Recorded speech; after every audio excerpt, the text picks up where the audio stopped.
Good evening. My name is Julia Streisfeld, and I'm the National Italian American Foundation's Director of Scholarships, Grants, and Youth Engagement. Thank you all so much for joining us tonight for the University of Maryland NIAF Ernest Pellegri Series, the classical education of the Founding Fathers.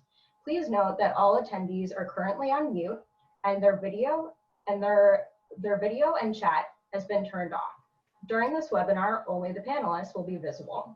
We're also streaming this on Facebook, and we'll have a recording of this webinar posted on NIAF's Facebook and YouTube channel within the coming days. After the lecture, we'll be hosting a brief Q&A session using the Q&A feature of Zoom. And now I'd like to welcome NIAF's Vice Chair of Cultural Affairs, the Honorable Anita McBride. Thank you, Julia, and thank you everyone for being with us tonight and joining us on our virtual program. Many of you are members of NIAF and some of you are new to us. So for those folks, particularly, I'd like to just tell you a little bit about who we are. Founded in 1975, NIAF's core mission was to provide educational scholarships and grants to students and to institutions to advance the understanding and preservation of Italian and Italian-American heritage and culture by supporting and sharing this information on our social and cultural, economic, and ethnic characteristics.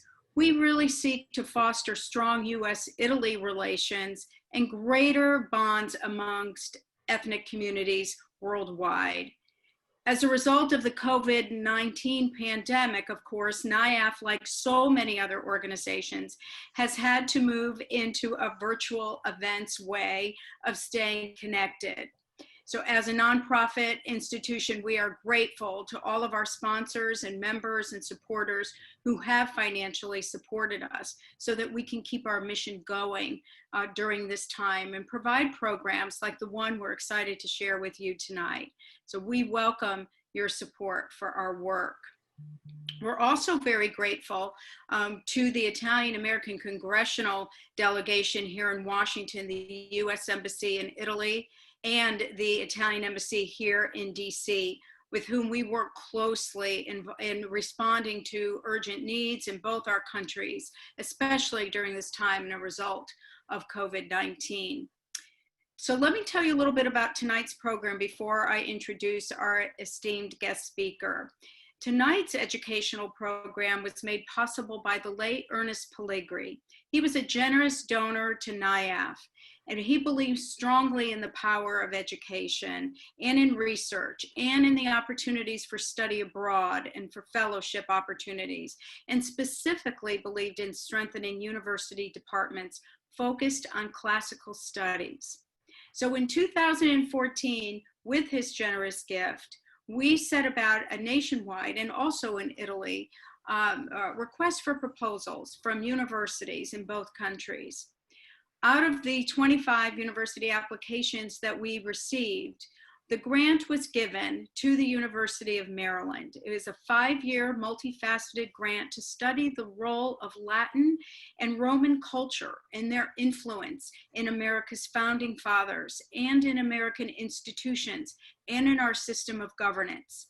It was the largest single grant to an education institution in NIAF's history.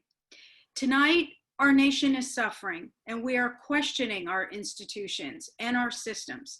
Our founding fathers were not perfect, but they were revolutionaries of their time, and they sought to create a nation rooted in justice and equality.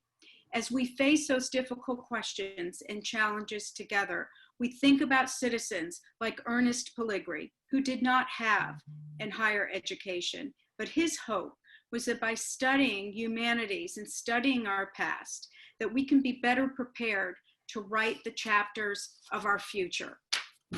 So with that, I'd like to introduce our guest speaker, Dr. Eric Adler. Dr. Adler is the Associate Professor of the University of Maryland Department of Classics since 2015.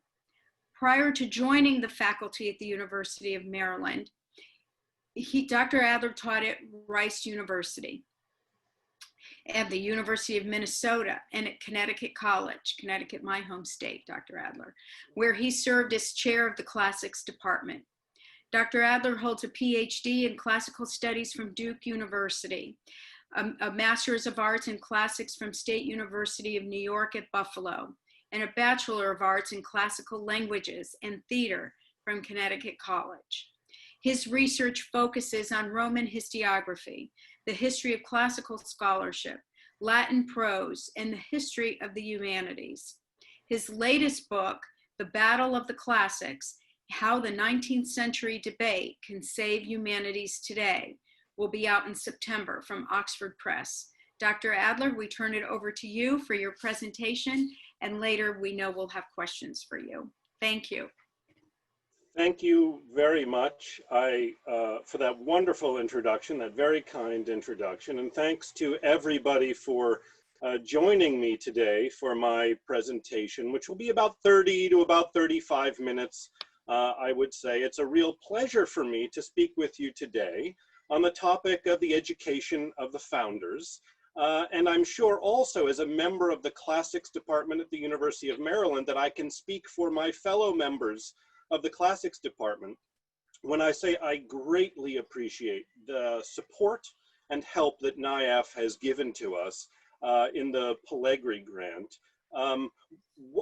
As has been suggested beforehand, there are many facets to this wonderful grant, but one of the most important has been sending students from the University of Maryland in much larger numbers to Italy, including in most cases students who would not have been able to go to Italy if it weren't for the generosity of the Pellegri Grant. And so the department is extraordinarily thankful, and it's been extraordinarily helpful for the formation of students into adults at the University of Maryland, and also for the legacy of ancient Rome in the United States. I think, as a little side note, it is only just one example of my esteem for NIAF that I have gotten into a tie and jacket in order to sit into my basement, which I typically do not do. And so this is just one sign, I think, of the esteem that the University of Maryland and the Classics Department has for NIAF and their generosity. So thank you very much. My remarks today are largely adapted from a couple of lectures that I offer in a course called Are We Rome, which I teach each year to a large group of undergraduates at the University of Maryland. It's about 150 students who take this class each year. And in the course, we track the ways that ancient Rome has had and continues to have a profound impact on the United States of America. And in the course, I have students read, among other things, a number of contemporary reflections on the ways in which the United States is or is not like ancient Rome. And in the first lecture of the semester, I also note that a number of contemporary journalists and politicians and intellectuals actually don't know very much about ancient Rome. We talk, for example, about the ways in which, if you could move to the next slide, Julia, that would be great. The ways in which the British journalist Robert Fisk, who you see on your screen now, seemed only semi-informed about Roman antiquity when he wrote a column that attempted to link a terrorist attack against ancient Rome in 88 BC to the attack against the United States on September 11th, 2001. And reflecting on these sorts of articles, like Robert Fisk's, I asked the students, if contemporary journalists and politicians and intellectuals know so little today about ancient Rome, how is it that Rome has had a profound influence on the United States? If America's leaders today don't know much about Roman history or Roman literature or Latin literature more broadly, how could Rome end up influencing America so profoundly? Well, as I'm going to talk about today, American leaders' lack of knowledge of ancient Rome is very much a modern phenomenon, a phenomenon we can date approximately to the late 19th century AD, and possibly not until the early 20th century AD. As it turns out, prior to the late 19th century AD, educated Americans would have known far more about ancient Rome than is typical today. In fact, Prior to the late 19th century, ancient Greece and ancient Rome played the quintessential role in an elite education in the United States. And for this reason, we can be certain that almost all of the founding fathers of America were deeply versed in classical antiquity as a result of the sorts of educations that they had received. Today, then, we're going to be discussing early American higher education. That is to say, we're going to be talking about colleges in America prior to the American Civil War, which lasted, Julie, if you could go to the next slide, please. The American Civil War, which lasted from 1861 until 1865. Through this means, we'll get a sense of the sorts of education experienced by the large majority of the founding fathers, and to some extent, the education experienced by all of them. The sort of higher education offered in America prior to the Civil War should make crystal clear to you how Rome could play such a formative role on the United States. So with that in mind, let's begin. When discussing the early American colleges, the first thing we need to do is to drop our expectation that they were similar to the contemporary American colleges and universities we're used to today.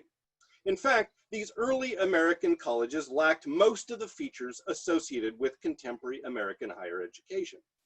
As it turns out, we're going to see that the education the founding fathers received was extremely different from the sorts of higher education that we're used to today. Not only were the early American colleges humble institutions that lacked many of the trappings of modern university life, in addition, many standard features of contemporary academic life did not exist in early America. So for instance, as you can see from your screen, the early American colleges did not have a faculty split up into academic departments, such as biology or English or comparative literature or political science and so forth. There were no academic departments in early American higher education, and most of the subjects I just mentioned were not actually a feature of American higher education pretty much at all. In addition, the early American colleges had no majors and no minors. Instead, all students more or less took the same course of studies, the exact same classes in the exact same order.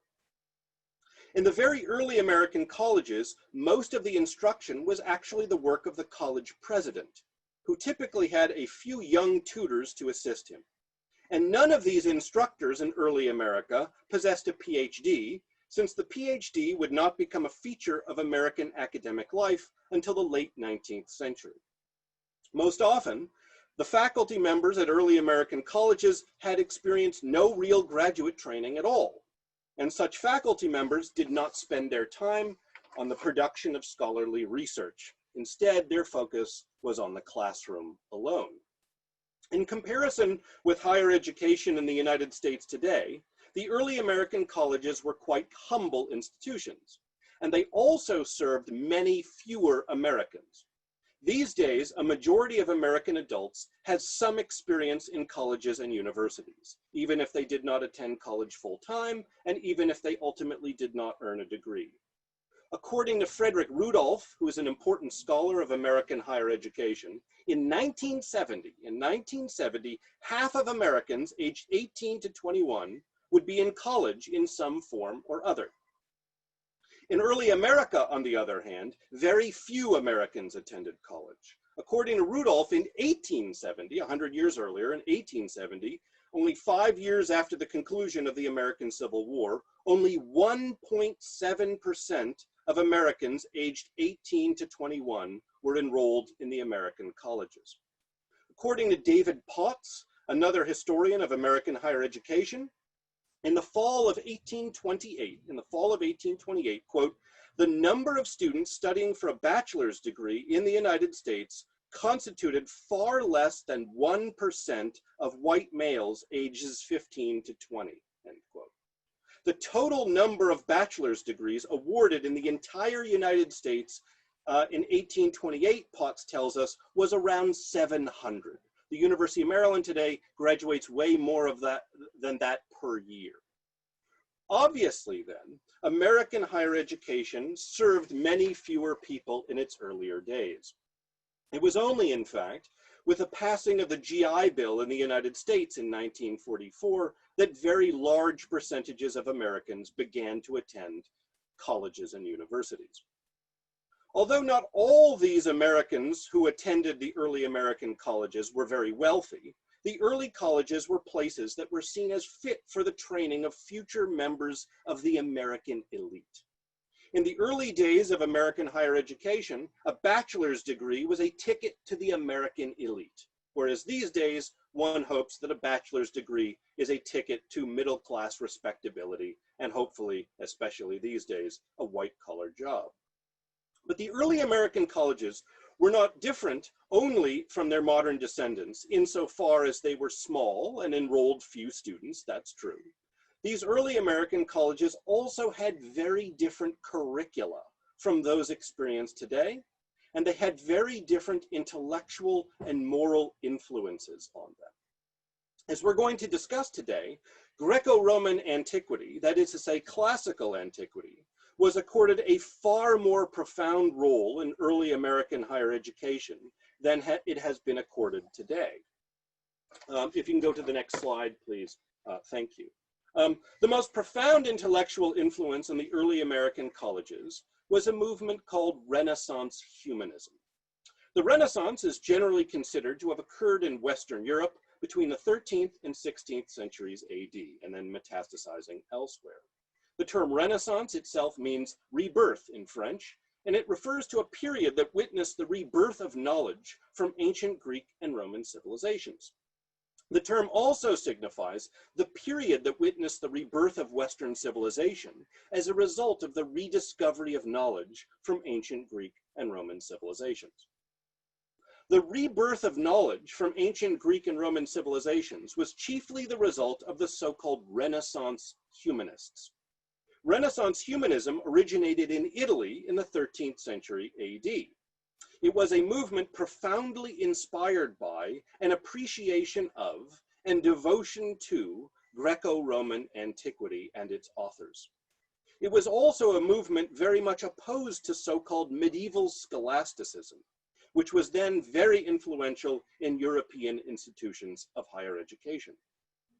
The medieval scholastics favored a philosophical and deeply religious approach to education.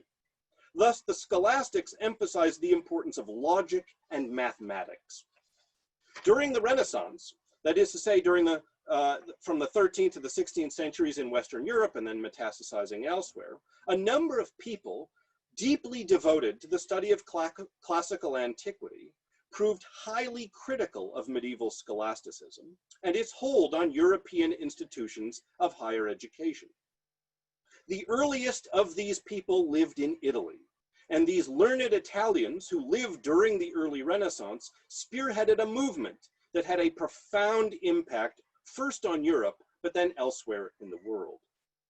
The Italian people who championed the greatness and wisdom of classical antiquity called themselves, by the 15th century AD, humanists. For this reason, we call these people, the first of whom lived in Italy in the 13th century, Renaissance humanists. In calling themselves humanists, the Renaissance humanists were paying homage to the work of Cicero. Marcus Tullius Cicero was an important Roman politician, and orator, and writer, and statesman who lived during the 1st century BC, that is to say, the last generation of the Roman Republic. In a court speech that he delivered called the Pro Archia, that is to say, translated in defense of Archias, Cicero referred to what he called the Studia Humanitatis, that is to say, the studies of humanity, or the studies of civilization, you might say. Elsewhere in his written work, Cicero makes clear that the Studia Humanitatis are the same as what he called the Artes Liberales, that is to say, the liberal arts. As far as we can trace, Cicero is the first writer to use the term liberal arts, and thus liberal arts and humanities ultimately have a Roman pedigree as terms. And by liberal arts, Cicero referred to those subjects Cicero thought suitable for the education of a free-born person. A slave would study the servile arts, that is to say, technical skills or vocational education. But a free-born person who was a prospective member of the elite would study the liberal arts instead. Cicero's conception of the liberal arts had a profound influence on the Renaissance humanists. In fact, numerous people in the course of the Renaissance used Cicero's thoughts on the Studia Humanitatis to craft their own vision of the proper education of members of the elite. As an homage to Cicero and his ideas on education, these learned people during the Renaissance called themselves humanists. And for this reason, because they lived in the Renaissance, we call them Renaissance humanists. And the Renaissance humanists promoted a particular vision of education that was rooted in Greek and Latin literature. The Renaissance humanists disliked the intellectual and pedagogical approach to education fostered by the scholastics. They believed that medieval scholasticism, with its highly religious and mathematical approach to the liberal arts, they thought that this was an unproductive way of educating students. In opposition to the medieval scholasticism that was regnant in Europe and European institutions of higher learning at that time, the Renaissance humanists promoted their own vision of education. And the Renaissance humanists' vision of education turned out to be institutionalized in Western universities for hundreds of years. In fact, it wasn't until the 19th century AD that the cardinal influence of Renaissance humanism in Western higher education began to wane. For this reason, Renaissance humanism was the dominant intellectual and pedagogical influence on the early American colleges. The founding fathers, most of whom attended the American colleges, received educations that were shaped primarily by the tenets of Renaissance humanism. The Renaissance humanists, first in Italy in the late 13th century AD, began to advocate for a new kind of pedagogy, one that was rooted in the study of authors from Greek and Roman antiquity, and one that supposedly offered very different benefits from those encouraged by the medieval curriculum. To the Renaissance humanists, the goal of education was the shaping of character. And the humanists believed that the study of ancient Greek and Latin literature was the key to shaping one's character. For their new curriculum, the Renaissance humanists promoted the imitation of ancient Latin and the study of Roman and Greek literature, history, and moral philosophy as guides for how one ought to live one's life.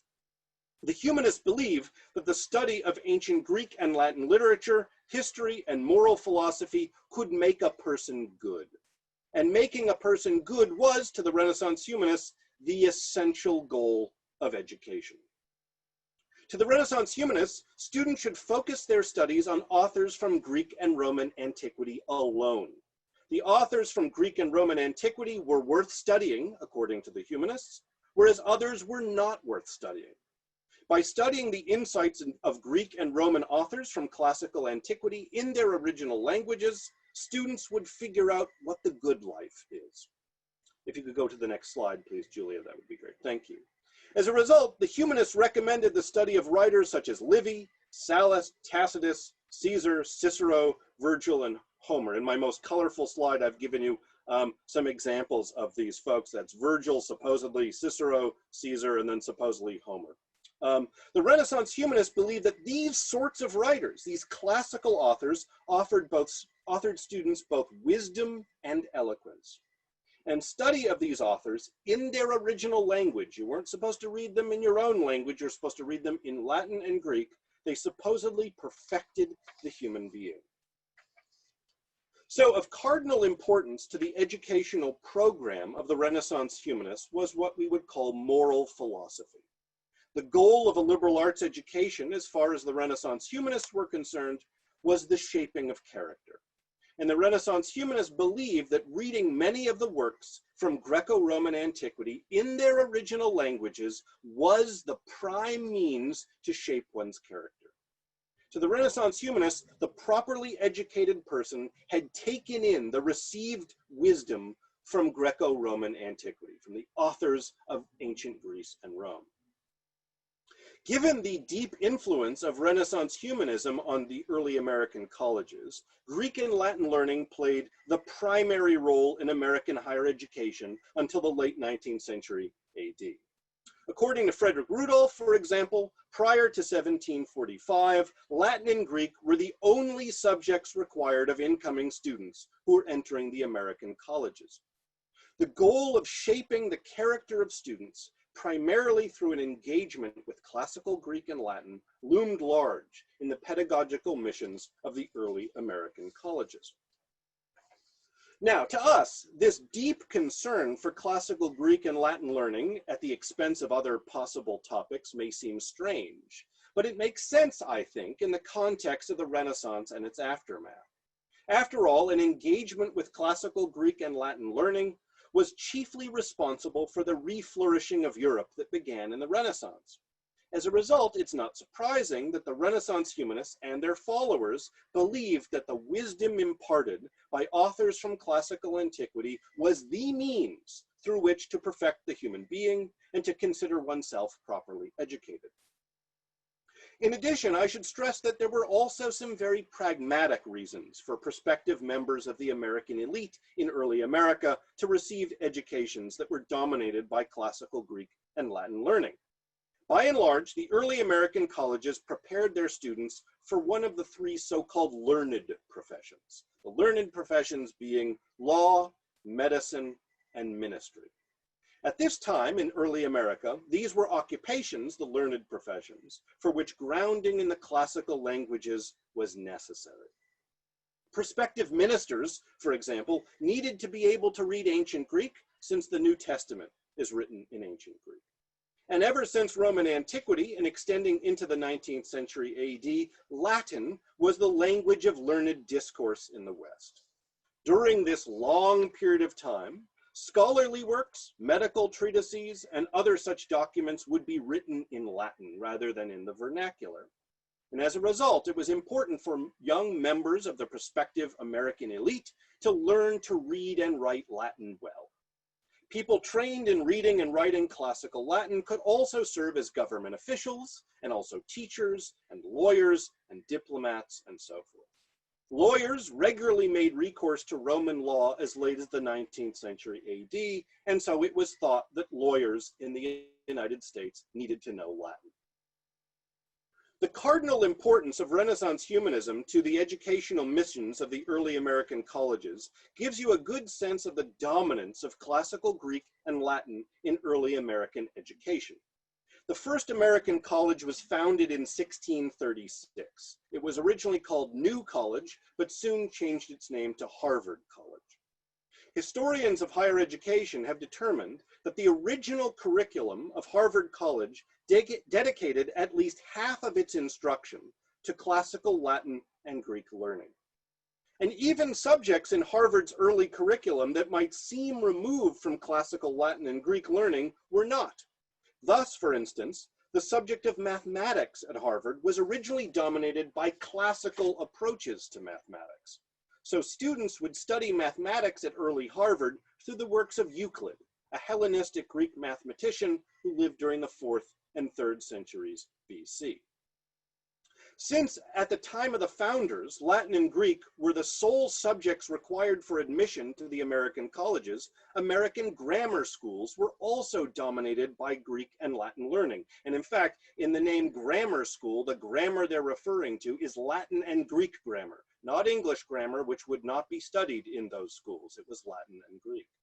And if young Americans studied primarily from private tutors rather than attending a grammar school, their instruction was still based on Latin and Greek learning and not too much else. A little bit of arithmetic, but that's about it. American grammar schools and private tutors in early America focused their instruction on authors such as Cicero and Virgil and Isocrates and Xenophon and the New Testament and Homer. Candidates for admission in the early American colleges were expected to be able to recite passages from the works of such authors, and thus teachers and tutors focused on such works in their instruction. For this reason, it should now be very clear why the founding fathers had great knowledge of Greek and Roman antiquity and the major authors who wrote during this period of time. More generally, it should be clear why educated Americans prior to the Civil War would be deeply versed in ancient Latin and Greek learning. This is why the founding fathers of the United States naturally turned to ancient Greece and Rome when they contemplated the best form of government for the fledgling United States. As it turns out, the founding fathers, by and large, did not look to ancient Greece as a model for the United States government. In part as a result of their reading of such ancient Greek authors as Thucydides and Plato and Plutarch, during the course of their educations, the founding fathers had a rather negative impression of Athenian democracy as unstable and chronically incapable of making sound governmental decisions. In fact, and somewhat frighteningly, I think, a number of the founding fathers thought the Constitution of Sparta was a more useful model for the United States than Athens was. But Sparta was not the preferred ancient model for the United States as the founding fathers were concerned. Instead, the founders turned to ancient Rome. But they didn't turn to ancient Rome as a whole when they thought about the government for the United States. The founders did not, for instance, esteem the period of the Roman kingship, which supposedly lasted from 753 BC until 510 BC. They didn't see that as a proper model for the United States. Nor did the founders esteem the Roman Empire, which lasted from 31 BC until 476 AD as a model. Instead, the founding fathers of the United States looked to the Roman Republic, which lasted from 509 to 31 BC. They looked to the Roman Republic as their chief model for the United States. The founders particularly esteemed the mid-Republican period from around 287 to around 133 BC as the best ancient model for the prospective United States. And we can track this influence on the founding fathers as they were envisioning the government of the United States in a number of ways. Most obviously, we are fortunate to have numerous volumes of records of the Federal Convention of 1787. To offer potted little bit of American history. From May 25th to September 17, 1787, a number of delegates from 12 of the 13 founding states met in Philadelphia to replace the old Articles of the Confederation. It was according to the Articles of the Confederation that America had been governed since it won its independence from Britain. The original aim of the Federal Convention of 1787, which is also called the Constitutional Convention, was to revise the old Articles of the Confederation. But the delegates in 1787 at the convention ultimately decided to replace the Articles of the Confederation with what became the United States Constitution. As I mentioned before, we have numerous volumes of notes from the Federal Convention of 1787. And from these notes, we can tell that the debates of the convention were peppered with references to all sorts of Greek and Roman writers. One finds in these notes mentions of classical authors such as Plutarch and Demosthenes and Thucydides and Sallust and Aristotle and Xenophon and Tacitus and Livy and Cassius Dio and Cicero, among others. This should make crystal clear that the founders were greatly influenced by Greek and Roman thought in their creation of the US Constitution. As it turns out, the Greek historian Polybius, both directly and indirectly, had a major influence on the founding fathers when they created the US Constitution in 1787. Polybius was a Greek historian who wrote a history in the 2nd century BC that focuses on Rome's rise to world power status in the Mediterranean. Polybius wasn't the only classical influence on the Constitution. The Greek philosopher Aristotle also had an important influence, although it was partly mediated through Polybius.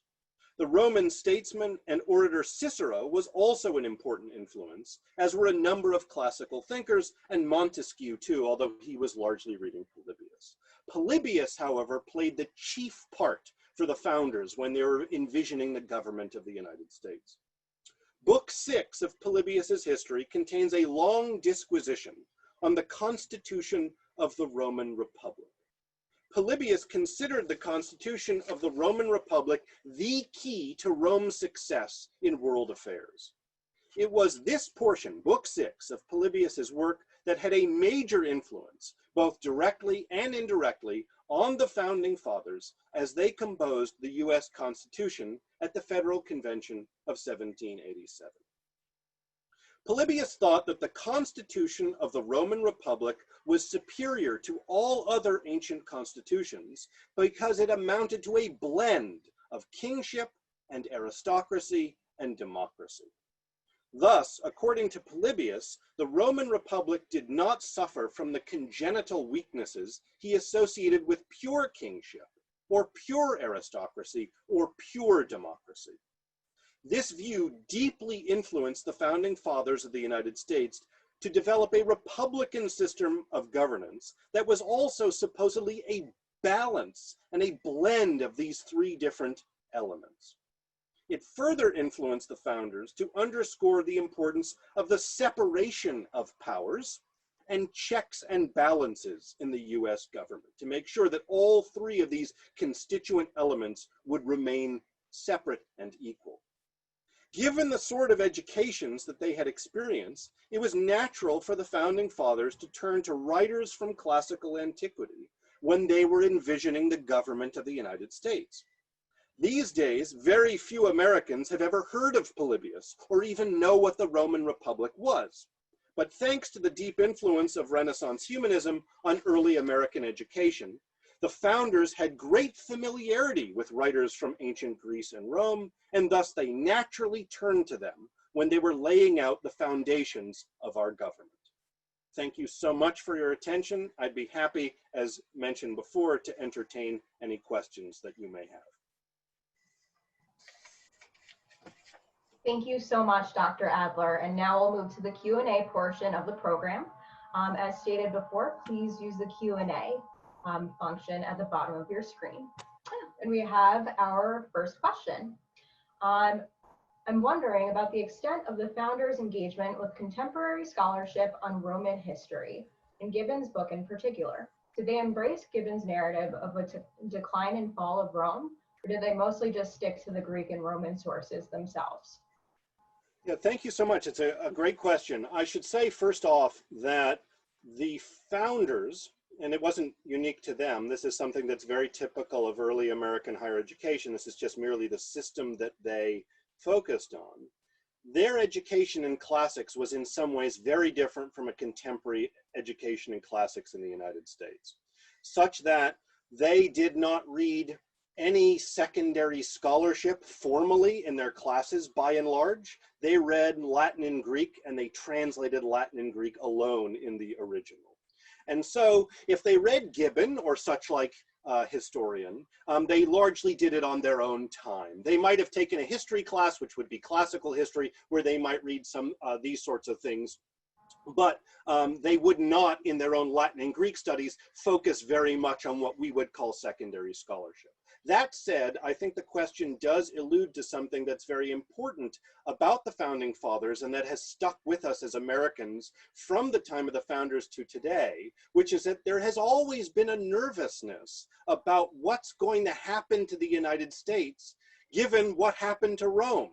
So that Polybius considered Rome's constitution the best constitution for any ancient state. And as a result, it was the chief, not the only, but the dominant model for the founding fathers for the United States. But obviously, Rome's republic became an empire, and the empire ultimately fell. And so if Gibbon's work is published in 1776, and this is the date of the founding of the United States, from the very foundation of America, Americans, or in Gibbon's case, Brits, have been concerned about what this is actually going to mean for the United States. And so I think built into the Roman influence on the United States is a tremendous sense of pride to be the kind of heirs to ancient Rome in some respects, but also a tremendous sense of nervousness because Rome, although the city of Rome is with us today, obviously the state of Rome is not with us today.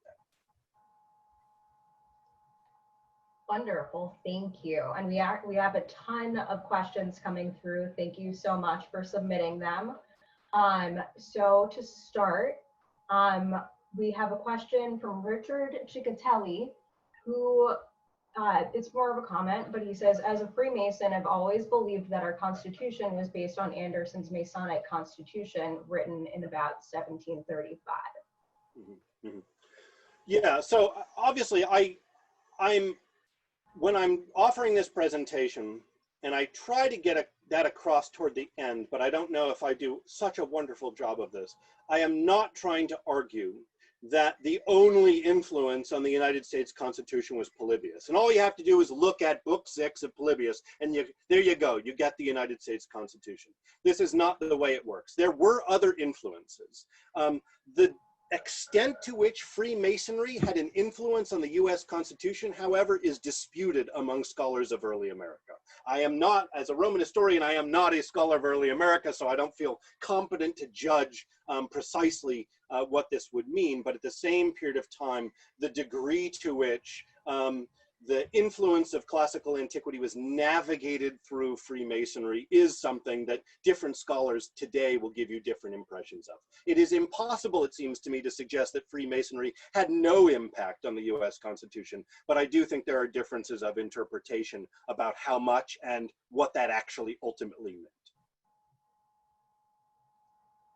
Wonderful. And our next question is from Alfred Lowenheim. Wasn't the New Testament written in Koinos Greek, for example, a more colloquial vernacular? Did early ministry students at Harvard, for example, study both ancient classical and New Testament Greek? Yeah, thank you so much again for that question. So yes, the New Testament is written in what classical scholars and biblical scholars call Koine Greek, which is typically seen as an easier, or at least slightly easier, form of Greek than you're going to get in so-called classical Greek. That depends to some degree because different classical authors can be harder than others, so that Homer oftentimes, or Lysias, say, as Greek authors are easier to read versus, say, Pindar or Demosthenes, who are very, very difficult. So the degree of difficulty depends to some extent on what's going on. However, with what you're reading, I should say, at the same period of time, and this is true today, I think, that most often students' engagement in the United States with Greek, even if they ultimately want to read Koine Greek because they want to read the New Testament, they normally read classical or learn classical Greek first. And the idea is that if you can read classical Greek, you can learn Koine Greek because it's easier than classical Greek. So certainly in American grammar schools, but also at places like Harvard in the early days, students would study both the New Testament in the original language and various classical authors too. Wonderful, thank you. And now we have a question from Anita McBride, and I will bring her back.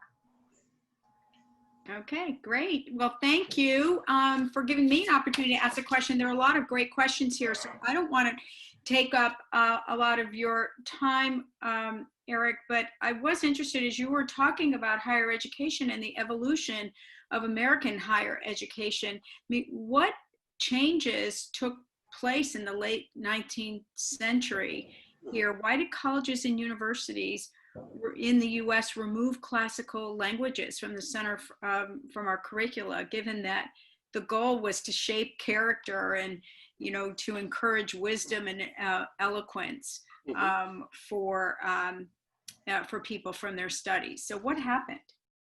Yeah, a lot happened, I think, and I won't want to go into too much detail because we have other questions as well, but from even earlier than the founding of our country, there were attacks on the classical curriculum from various types. This included some founding fathers. Benjamin Franklin, for instance, wasn't particularly a fan of the dominance of Latin and Greek in American education. Ultimately, although this wasn't originally true, Benjamin Rush also became a kind of dogged critic of focusing too much on the classical languages.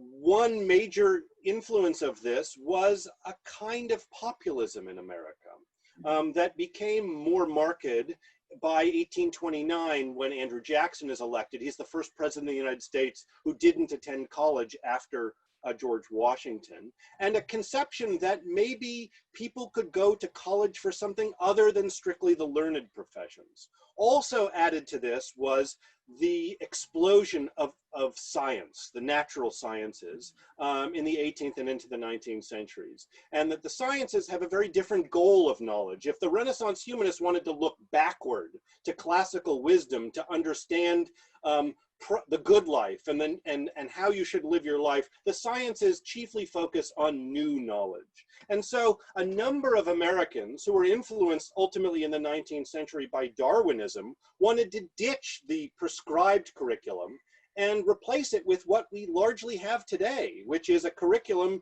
in which you mostly get to choose your own adventure. You get to pick classes. And it is very much influenced by a spirit of Darwinism in which those subjects that failed to win sufficient student attention would die and would be replaced by those that were more popular.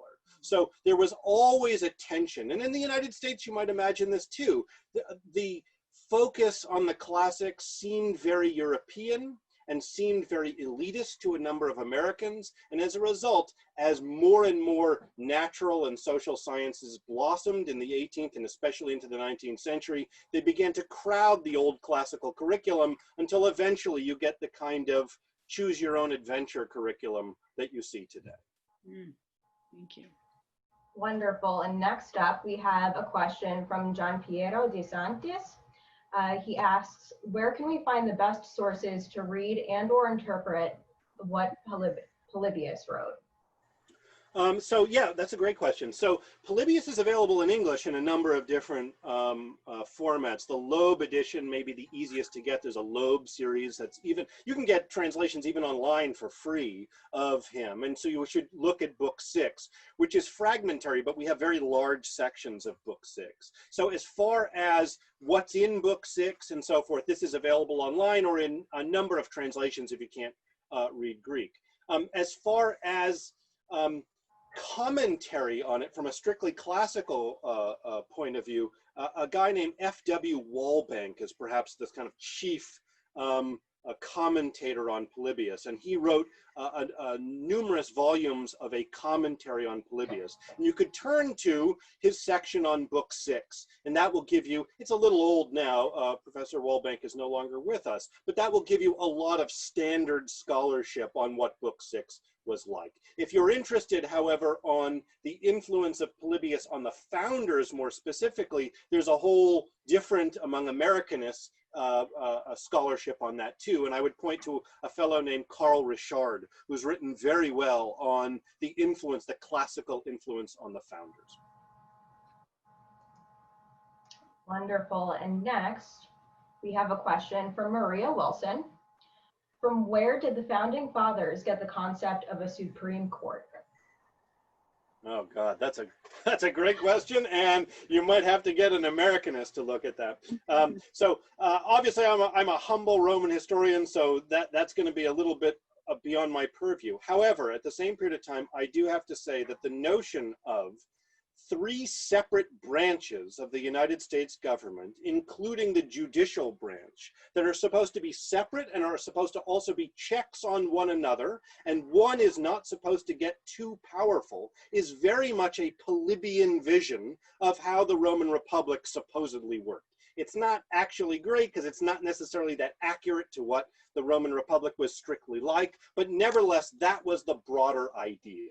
So the notion that the legislature and the executive branch and the judicial branch should be separate entities, but should also be checking the power of one another is very much Polybian. You would have to read the notes from the Federal Convention to figure out how they decided that these were going to be the 3 branches. That's a little beyond my pay grade, I should say. Thank you. Okay, let's see. Okay, so the next question is from Alexander Martone. The founding fathers were undoubtedly also aware that the Roman Republic fell apart to be replaced by the empire. Were there specific elements they incorporated into the early US Constitution to prevent Republican collapse? That's a great question. I mean, yes, this is something that I think is hovering around the minds of the founding fathers as they're envisioning the government of the United States. And it was something I think that they recognized couldn't be completely ameliorated. That is to say that, and Aristotle makes this very clear, constitution states have lives like people. They don't last forever. And as a result, the goal of the founders was very much to try to make the most stable sort of government possible to last as long as possible. But I don't think they were necessarily under the illusion that they were going to create a government that was going to last forever. I should also stress, in addition to this, is that the founders were not all of one mind when it came to what sort of government the United States should be. There were federalists and anti-federalists. There were those who were more fans of what we might call plebiscitary democracy. And there were those like George Washington or Alexander Hamilton who were more focused on a kind of a more aristocratic conception of republicanism. So there were very much differences of opinion among them. All of them were interested in the mid-republican form of government because they thought it was the most promising for the United States. And certainly as they crafted the individual elements of the US Constitution, they were mindful of that. At the same period of time, I don't think they were utopians. And so I don't think they thought that there's anything they could do that would make the United States government last forever. Okay, wonderful. Thank you. And the next question is from Michael Volonina. The other question that he has would be, as an educator, how much would you like to see this classical education continue today? Oh, that's a great question. Thank you so much. Yeah, I mean, I don't think that, although pragmatically it would be very useful for me if we went back to Renaissance humanism, and then the classics department would be the only department at the University of Maryland, and we just hire hundreds of more colleagues. I don't think that's a very reasonable a vision for what education should be. It's too narrow. It's too narrow for the United States. It's too narrow for a multicultural republic such as ours, that is very much a kind of global state that has influences throughout the world. So I don't think we can just sort of go back to a kind of reactionary program to the ancients alone. At the same period of time, I'm concerned about something that I think concerned Mr. Pellegri very much as well, which is a sort of education that is so dominated by utilitarianism, that's so dominated by vocationalism, that the notion of shaping one's character doesn't even come into the equation. The kind of education in which students go merely to learn a trade, and that society isn't even concerned whether these are good people when they finish their educations to begin with. So I do think that we're going to need a globalized, multicultural version of humanism for the 21st century.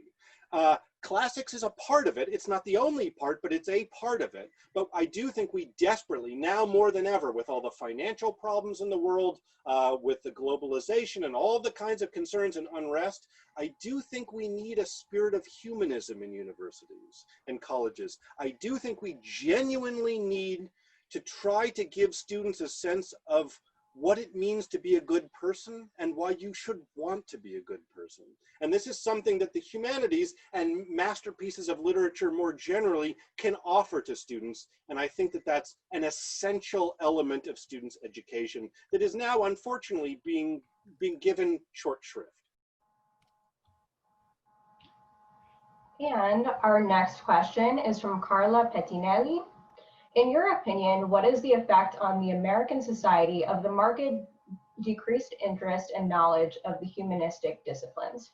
Oh, these are all very much up my alley here. We've moved from the Supreme Court and its foundation to really in my alley. I think that, and I don't mean to get, you needn't agree with me obviously on this, but I do think that the demise of the humanities on American college campuses has meant a kind of impoverished vision of what it means to be an educated person. It doesn't mean that the humanities are the only studies that can supply this, but at the same period of time, there is a strong transactional sense from a lot of students toward their studies more generally. They come into the university interested merely in learning a vocation and not in any kind of breadth that is associated with the liberal arts more generally. I'm simplifying here, a number of students are concerned, but by and large, they're not concerned with these kinds of things. And I don't think they even necessarily look to education as a sense of kind of moral formation.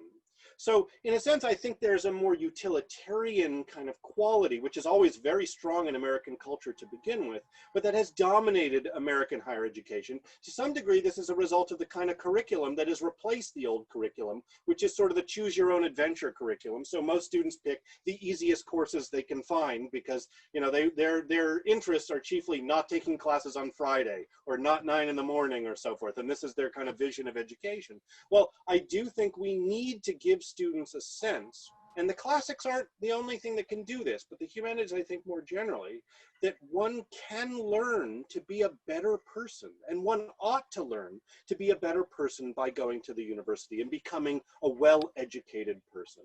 That is something that I think is not dead in the United States, but it's not doing very well. And that's another reason why I think the Pellegri Grant is so essential to attempting to balance American higher education and education more generally at the University of Maryland.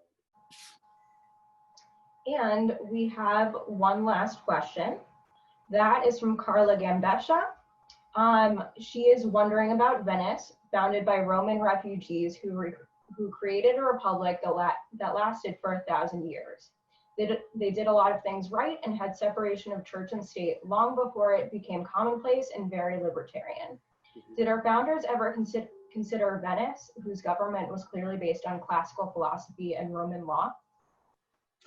So yes, the founders did have, thank you for that question. The founders did have a number of influences that were post-classical, although in large part they were mediating, those sources were looking back to classical sources as well. Montesquieu was a major influence on the founders when they envisioned the US Constitution. As far as I know, and again, you'd have to look at all the records of the US government, they did not look specifically to Venice as a very serious model, but rather, and I think that their educations would help them focus on this, they looked back to ancient Rome. Because if you think about Renaissance humanism was interested in a direct engagement from authors from classical antiquity. And even if Venice's government was doing that, that's what the founders wanted to do as well. So their whole lives had been shaped by a kind of intellectual and moral rationale for education that naturally looked back to ancient Greece and Rome. And so as a result,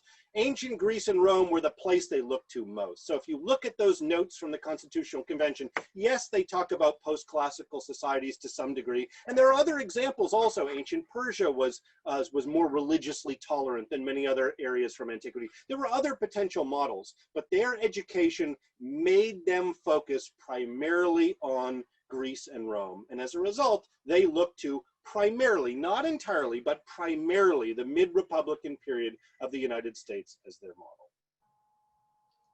Wonderful. Thank you so much for all of your questions. And thank you, Dr. Adler, for this wonderful presentation. Now I turn it back over to Anita McBride. Thank you, Julia, and thank you, everyone. And thank you, Dr. Adler. I mean, that was just terrific. Your wisdom, your eloquence was a great education for all of us tonight and for all of the several hundred participants that are on this program. And I think Mr. Pellegri would be very proud, and we certainly are, of you and of this partnership with the University of Maryland. And we will have another program in this series from the University of Maryland NIAF Pellegri Grant on July 23rd. So everyone stay tuned for that announcement that will be upcoming. And of course, we have other programs that are on our calendar that we will be posting. But I just wanted to thank everyone tonight for your time, your attention, for opening up our minds to education, because we all really do seek to be and want to be better people. And we can learn from the past and have a better future. It's what we all want. So thank you to everyone. NIAF is again grateful for the support of all of our donors, sponsors, supporters. Join us. We welcome you and we welcome your support. And remember that this has been recorded and it will be available on our website. So thank you again. Good evening and see you soon. God bless. Stay well.